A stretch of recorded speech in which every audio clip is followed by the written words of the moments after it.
Hey, I'm Scott. And I'm Chris. And this is Doxologic, where we help you think with your Bible.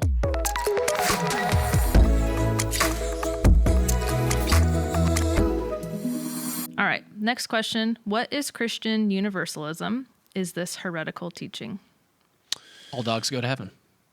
Yeah, I well, love that movie. all people Homies, all ultimately homie go to dogs. heaven.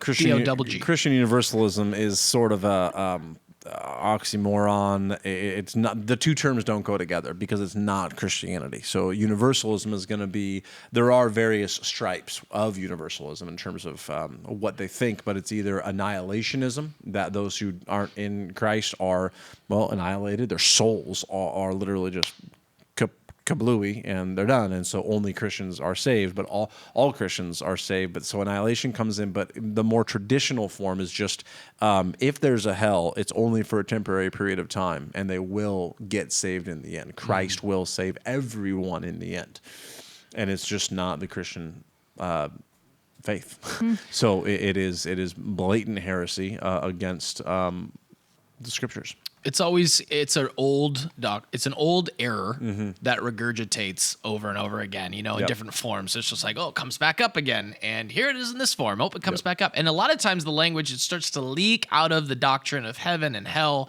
and starts to move into this concept of like love wins sort of Popular thing. book from 10 years ago. Yeah, maybe longer. Yeah, maybe. Where this was kind of being pushed, and but under that language, right? That love wins, and in the end, universalism is that it's all going to be all right for everyone. And at the worst, the pessimistic side would be what you were talking about on the annihilationist side.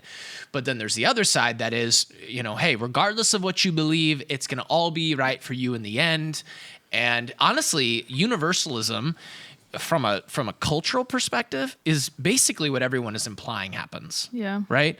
You just think of anyone, even in the famous spheres of entertainment or athletics or whatever, it's always rest in peace, right?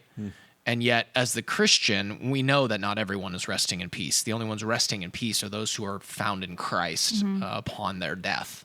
So there's a general sense that universalism is kind of the culture's bent, and you're going to get there eventually just by being immersed in the world's ways, right? And if you have a universalism, it makes the gospel less important because, no stress, whether or not you have the gospel or someone understands the gospel of your family members or friends, or frankly, someone in a third world country that has no access to the gospel, that's not as urgent either, because in the end, we can just fall back on love wins. And so there are a whole bunch of implications that come from it, but that's the general idea. All right. Super helpful. Thank you.